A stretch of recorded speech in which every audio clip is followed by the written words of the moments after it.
Hello everyone, welcome back to my channel Munafa. So this video is about US's foremost bank, Silicon Valley Bank, which has collapsed in the recent time, and due to which there is a big panic into Dow Jones US Bank Index, which has fallen approximately 18%. Even all the big entrepreneurs had been asking the other startups to withdraw their money from this bank. Now in this video, we will try to know that what is the origin of this crisis and what actions have been taken by the US regulators so far. Also, is it fair to compare this crisis with the Lehman Brothers crisis happened in 2008, and what will be the impact on Indian stock market due to this crisis. So throughout this video, you will learn a lot of macroeconomics and finance, and if you do so, don't forget to press the like button so that this video can reach out to more people. So let's get started. So in order to understand the origination of this crisis, you will have to understand the operating model of Silicon Valley Bank. So basically this bank is a bank for startups where it gets VC funding. Now VC funding is a form of private equity financing that is provided by venture capital firms to startups at their early stages. For example, suppose a company like Zomato received a funding of rupees 2000 crore.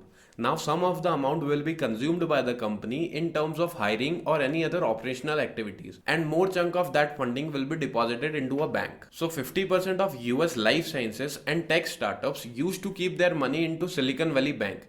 Even Indians' foremost startups like Shadi.com and Paytm, their money is also stuck into this bank. Now the basic function of any bank is to take the deposit and lend that money as personal loans, corporate loans or any other loans. For example, suppose you have a saving account into ICICI Bank and you have deposited a sum of amount for which the bank will provide you 3 to 4% annual returns on your savings account. Now the bank will lend out your money as different loans for which it will charge 10 to 11% interest on those loans. So the difference of that 6 to 7% will be the operating profit of ICICI Bank, and this is how all the banks run their businesses. Now if we talk about Silicon Valley Bank, there was no issue of deposits for the bank as it had more VC funding deposited in comparison to other banks. And on the flip side, not too many organizations were borrowing loans from Silicon Valley Bank due to high interest rates in the economy. For that, if you look at the US Fed rate, which is roughly 5%, hence the business loans could go up to 8 to 9%, which is fairly higher. So consequently, Silicon Valley Bank had to face operational problem. The another big problem this bank might had facing is that due to high interest rates environment, all those startups and businesses would not like to take any new loans. Rather, they would go and withdraw their money which they had deposited into Silicon Valley Bank to run their operational activities. So now the two foremost problem for Silicon Valley Bank was operational problem and withdrawal problem. And these two issues led the bank to the biggest problem of bad investments, which is the main cause of this crisis.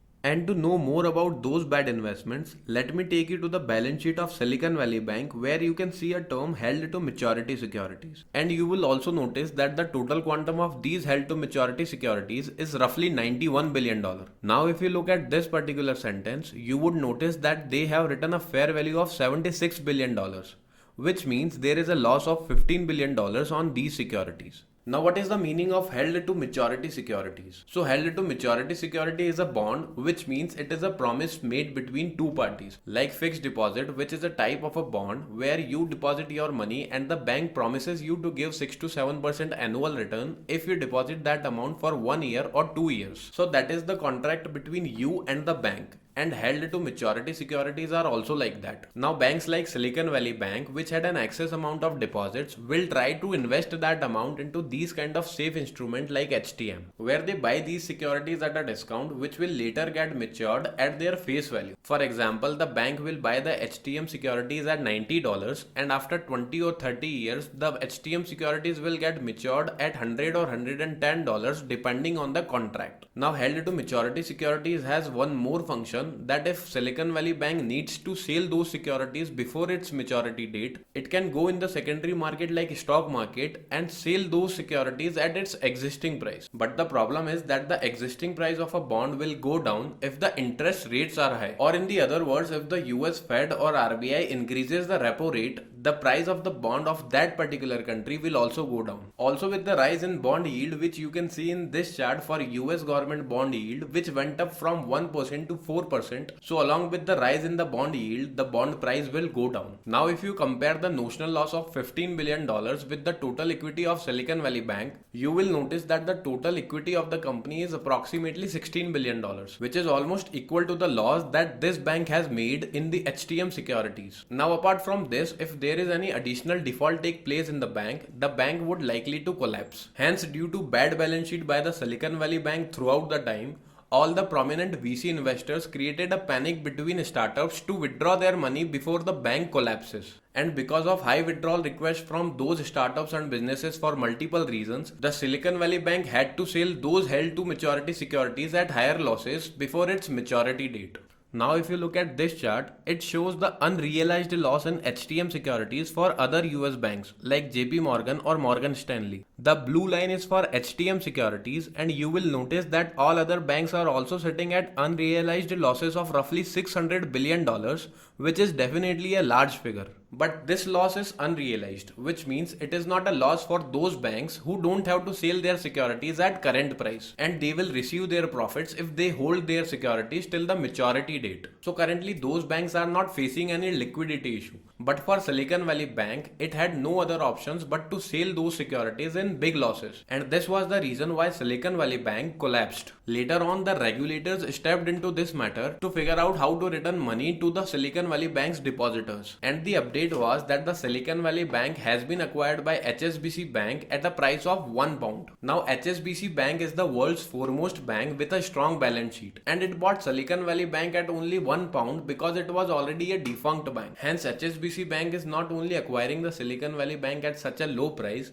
but also taking all the problems which are attached to it. So with this, all the depositors of Silicon Valley Bank will get their money sooner or later. Now if we try to know that is it fair to compare this crisis with the Lehman Brothers crisis of 2002, for that you will have to understand that Lehman Brothers was heavily involved into subprime lending business. Now subprime loans were designed for investment purpose, which was lended to the consumers with low income and poor credit histories. And in the current scenario, these are held to maturity securities, which are considered as safe asset, whereas subprime loans were unsafe asset. So as of now, there is no comparison of this crisis with the crisis of 2008. Now why are Indian markets, especially Bank Nifty, have been falling, and how does the Silicon Valley Bank impact the Indian stock market? For that, you will have to understand that the acquirement of Silicon Valley Bank by the HSBC Bank gives a relief to its depositors, which were majorly startup organizations. But the second party which got impacted with this crisis were the other banks, because these banks do interlending between each other, which means they keep giving or taking loans from each other.